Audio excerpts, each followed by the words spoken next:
Ankit Sharma ji, greater Noida से। राधा वल्लभ श्री हरिवंश महाराज जी। महाराज जी दंडवत प्रणाम। गुरुदेव, आपको पिछले 1 साल से यूट्यूब के माध्यम से सुन रहा हूँ। महाराज जी,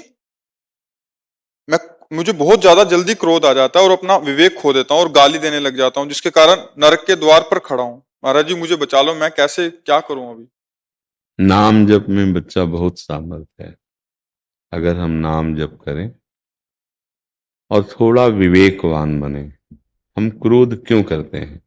क्या हम में कमी नहीं है? तो हम अपनी कमियों को कभी क्या गुस्सा करके देखा? आप विचार करके देखना। अगर हम अपनी कमियों को गुस्सा करके देखे होते तो कमी रह ही नहीं जाती। क्या मन पे कभी गुस्सा हुए? क्या आप अपने ऊपर कभी गुस्सा हुए कि अय दुष्ट, कितने जन्म हो गए विमुख होते हुए, सब में भगवान को देखना था, लेकिन आज भी तू शत्रु और मित्र, आज भी तू हित और अहित, आज भी अनुकूलता प्रतिकूलता मान अपमान देख रहा है। कभी आप अपने पे तो गुस्सा हुए नहीं। आपने अपनी गलतियों को, एक दो नहीं हजारों गलतियों को आपने क्षमा किया, तो वो क्षमा बाहर क्यों नहीं करते आप? अगर किसी से त्रुटि दिखाई दे रही, यद्यपि शास्त्रीय सिद्धांत, क्रोध हमारे अंदर की कमी से आता है। कामः संजायते क्रोधा, क्रोधा स्मृति विभ्रमः, स्मृति भ्रंशात बुद्धिनाशो, बुद्धिनाशात प्रणश्यति। जैसा आपने कहा, मैं गाली बकता हूं, मैं गुस्सा हो जाता हूं, अपने पर शासन नहीं रहता है, उसका मूल है काम। जब हम कामना करते हैं कि ये आदमी ऐसे चले, ये ऐसा बोले, हमारा ऐसा सिद्धांत है, आपको ऐसा करना पड़ेगा, और जब कामना करते हैं उस कामना में बाधा पड़ती है तो क्रोध आ जाता है। अगर कामना की पूर्ति होती है तो लोभ जागृत हो जाता है, अनुकूलता में फंस जाता है। फंसना दोनों में ही है, स्मृति दोनों ही नष्ट करती है, या क्रोध प्रकट हो जाए या लोभ प्रकट हो जाए। तो हमें इस बात पर ध्यान देना है कि धर्म सिद्धांत हमारे लिए है या उनके लिए है? सत्संग हमारे लिए या उनके लिए? साधक सत्संग अपने लिए सुनता है, शास्त्र सिद्धांत अपने लिए पढ़ता है कि ऐसी स्थिति में मुझे क्या करना चाहिए। हम क्या है, दूसरों पर ज्ञान थोपते हैं कि तुमको ऐसा चलना चाहिए अपनी अनुकूलता के लिए। वो अज्ञानी ही है। हमें जो ज्ञान प्राप्त हुआ है, जो सत्संग प्राप्त हुआ है, वो अपने अंदर विकार ना पावे। आ गया तो उसका समन कैसे करें, इसके लिए है। ये हमें गाली न दें, ये कोई प्रतिकूल ना हो, पूरी सृष्टि में कोई हमसे ऐसा बर्ताव न करे, असंभव। तुम क्या चीज हो? बड़े बड़े महात्माओं को सामने से गालियां दी जाती हैं, अपमान होता है, बड़े बड़े देशभक्तों के विरोधी लोग हुए हैं, क्या क्या वर्णन किया जाए। लेकिन अपनी क्षमता बढ़ानी है। अद्वेष्टा सर्वभूतानां मैत्रः करुण एवच निर्ममो निरहंकारा सम दुखा सुखा क्षमी, क्षमावान। मुझे वो प्रिय भगवान कह रहे हैं। किसी भी जीव के अंदर हमको दोष दर्शन नहीं करना। सच्ची पूछो, यदि हम हरा चश्मा लगाएं तो हरा हमको दिखाई दे रहा है, हमारे अंदर गड़बड़ी है, दूसरों के अंदर नहीं। हमें ये मानना है, तभी हम मुक्त होंगे। जब सच्ची मानो, आपके अंदर की कमियां दूर हो जाएंगी तो आपको सब में, जैसे गोस्वामी जी देख रहे हैं ना, जड़ चेतन जग जीव जत सकल राम मैं जान, मेरे प्रभु सब में है। अब जब निज प्रभु में देखें जगत तो कैसन करें विरोध। अब जब सब में हमारा प्रीतम रमा है तो हम झगड़ा किससे करेंगे, क्रोध किससे करेंगे? मतलब अगर हम पूरा फाइनल में इस सवाल को हल करें तो हासिल लगाना भूल गए, जो हासिल था वो जोड़ना भूल गए। सब में प्रभु हैं ये हम भूल गए। अब हम अपना, तुम पुत्र हो तुम्हारा ये कर्तव्य, तुम पत्नी हो तुम्हारा ये कर्तव्य, लेकिन तुम क्या हो? तुम क्या हो? तुम्हारा कर्तव्य क्या है? अगर उस समय उसके ऐसे आचरण हो रहे जिससे तुम्हें गुस्सा आता है, अब तुम्हारा कर्तव्य क्या है? अपने कर्तव्य को भूल जाने वाला साधक नहीं होता, दूसरे कर्तव्य को देखने वाला साधक नहीं होता। साधक अपने कर्तव्य को देखता है हर परिस्थिति में कि इस समय मेरा कर्तव्य क्या है।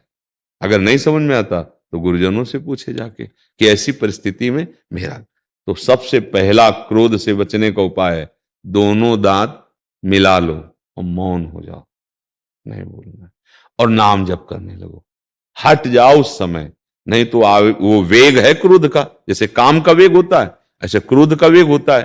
अब क्रोध का वेग है दुरुक्ति, गाली जो आप कहते हैं कि देते हैं, कठोर वचन, और फिर जब इसका और बल बढ़ेगा तो हिंसा, अधर्माचरण, प्रहार, ये सब शुरू हो जाता है।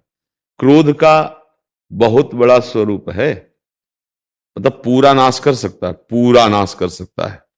क्रोध का ऐसा है, भाई भाई को मार सकता है, पुत्र पिता को मार सकता है, पिता पुत्र को मार सकता है, पति पत्नी को मार सकती है, पत्नी पति को, मतलब क्रोधावेश आ जाए तो कुछ भी हो सकता है। इसी का समन करना है। समन हो जाएगा मौन और नाम जप। अगर नाम जप नहीं हो तो मौन रह नहीं सकते कि अच्छा रुक जा, हम थोड़ी देर चुप है, तो तू समझ रहा है बहुत बड़ा हो गया, बहुत बलवान है, अब लेता जा। अब वो क्रोधावेश एकदम फूट पड़ेगा। नाम जप, राधा राधा राधा राधा, उस समय विचार नहीं काम करेगा। नाम जप करो, मौन रहो और हट जाओ। अपनी हार मत देखो कि मैं हार गया, ये कल से और हमें परेशान करेगा। नहीं नहीं नहीं, तुम अगर हार गए हो तो कोई देख रहा है, वो ऐसा हराएगा उसे कि चिंता मत करो, तुम चुप रहो, बस तुम चुप रहो, वो जीत जाएगा। जो चुप रहा वो जीत जाएगा। और जो ये समझा कि देखा अब डाउन हुआ ना, उसको डाउन करने वाला कोई और है, बहुत बढ़िया डाउन कर देगा।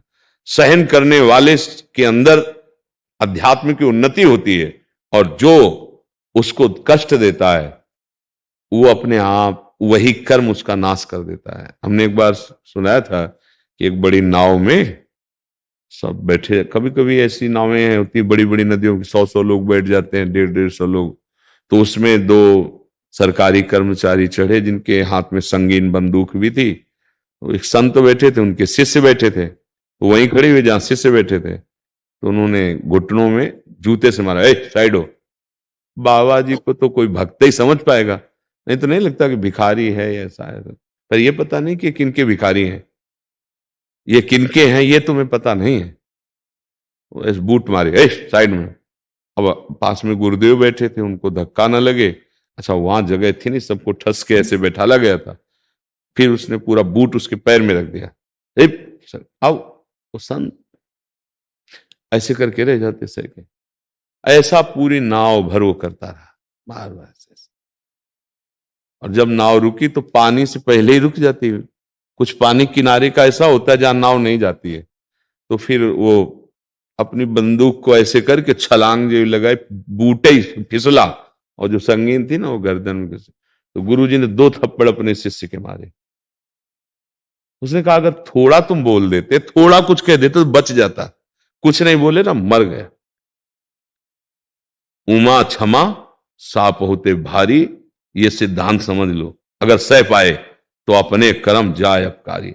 अगर तुमने क्षमा कर दिया तो सांप से भी बढ़कर हो गया, तुम्हारा तो मंगल हो गया। अब ये क्षमा वहां जाएगी और उसका हिसाब कर देगी ये हमसे। पर अपने को ये भी नहीं चाहना कि उसको कष्ट में भगवान उसकी बुद्धि शुद्ध करे। पर ये जैसे आप आगे पूछ सकते थे कि यदि मैं बार बार चुप रहूंगा तो अगला जो है वो बढ़ जाएगा और वो हमको सताएगा। नहीं नहीं, आपने जो क्षमा किया है वो बहुत बड़ा अस्त्र है, ये भगवान शंकर के वचन है। उमा क्षमा सापहु ते भारी, वो अपने कर्म जाय अपकारी, वो अपने आप नष्ट हो जाएगा, तुम्हें नष्ट करने की जरूरत नहीं है। पूज्यपाद उड़िया बाबा जी के पास सत्संग में एक गृहस्थ आते थे, तो उनको एक पड़ोसी बहुत सताता था, हद हो गई। सत्संगी होकर जब इस निर्णय पर पहुंच गए कि अब मैं मारूंगा इसे, जान से मारूंगा, उड़िया बाबा से कहा बाबा बहुत हो गया, मतलब बहुत हो गया, अब इसको हम मारूंगा और चाहे जेल चला जाऊं। उड़िया बाबा ने देखा कि क्रोधावेश बहुत बड़ा है, तो ऐसे क्यों? उनका बेटा मैं देख रहा हूं 6 महीने में मर जाएगा वो, काहे को तुम हत्या करोगे और जेल जाओगे? 6 महीने चुप हो जाओ, 6 महीने बाद वो मर जाएगा। क्रोध शांत कर लिया, बाबा कह रहे हैं 6 महीने, बिल्कुल क्रोध शांत कर लिया। अब वो कुछ भी बोलता, वो कुछ नहीं बोलते, बस उनको ये आदत, मरेगा साली, 6 महीने बाद मरेगा ये, ऐसे उनको 6 महीने हो गए वो मरा नहीं। बाबा से कहा कि बाबा वो तो मरा नहीं, आप कह रहे थे 6 महीने। बोले हम उसके लिए थोड़ा कह रहे थे, तुम्हारे अंदर जो है ना, हम उसको मारना चाहते थे। 6 महीने से गुस्सा आई? बोले ना बाबा। बोले भाई उसको मारना चाहते थे, तुम्हारे अंदर जो क्रोध है, तुम इस बात पे आ गए ना कि 6 महीने में वो मर जाएगा, हम 6 महीने में इसे मारना, 6 महीने गुस्सा नहीं आए, बोले बिल्कुल बाबा ले आए, क्योंकि हम सोच रहे 6 महीने में मर जाएगा। अगर बाबा आप किया तो बोले बस ऐसे अभ्यास करो, वो अपने कर्म से अपने आप नष्ट हो जाएगा। तुम अगर क्रोध करोगे, जेल जाओगे मारकर, तुम्हारा जीवन नष्ट हो जाएगा। तो संतों की बात है कि अपने को सहन कर, और ये पक्का समझ लो, यदि आप सहन कर रहे हैं तो आपकी सहन शक्ति बहुत बड़ी पावरफुल है, वो ईश्वर तक पहुंच रही है और ईश्वर उसे दंड देगा। थोड़ा धैर्य, ऐसा ऐसा नहीं होता। अगर यहां भी कत्ल किया है कोई तो 10 वर्ष मुकदमा नहीं चलता, फिर कहीं उसे सजा होती। कभी कभी तो सजा होने में इतना विलंब हो जाता है कि सजा जो दी जाती है उससे ज्यादा वो जेल भोग चुका होता है। नहीं हो सकता, अब तुरंत थोड़ी सजा मिलती है। तो अब ये भी भागवतिक सिद्धांत है, लेकिन अगर ऐसा सिद्धांत दूसरों के लिए है तो अपने लिए भी होता ना, तो हमारी क्या दशा होती। थोड़ा सोचो, जैसे हम दूसरों के लिए मांगते हैं कि भगवान तुरंत क्यों नहीं करते, नहीं मांगते, भगवान अवसर देते हैं सुधार का कि शायद सुधर जाए, नहीं फाइनल में तो मिलना ही दंड। तो जब हम उसके लिए सोच रहे हैं कि इसका ऐसा हो जाना चाहिए, तो अगर वही सिद्धांत होता तो हमारी गति क्या होती, जरा सोच के देखो। हमारा रजिस्टर कोरा नहीं है। अगर वो सिद्धांत उसके लिए है तो वो लौट के हमारे लिए, कानून तो हमारे लिए भी, मेरी दशा क्या होती। इसलिए क्षमा कर दो, लंबा समय भगवान सबको इसीलिए दे रहे हैं, सुधार कर लो। सर्वधर्मान परित्यज्य मामेकम शरणम व्रज अहम त्वाम सर्व पापेभ्यो मोक्षयिष्यामि मा शुचा। धैर्य पूर्वक रहो, क्षमावान बनो, नाम जप करो, उस समय मौन का आश्रय ले लो, उसमें भगवत भाव करो। नहीं कुछ आए तो हट जाओ, उस समय झगड़ा मत करो। हार जाओगे तो तुम जीत जाओगे, जीतने की कोशिश करोगे हार जाओगे। ये माया है, ठीक है ना।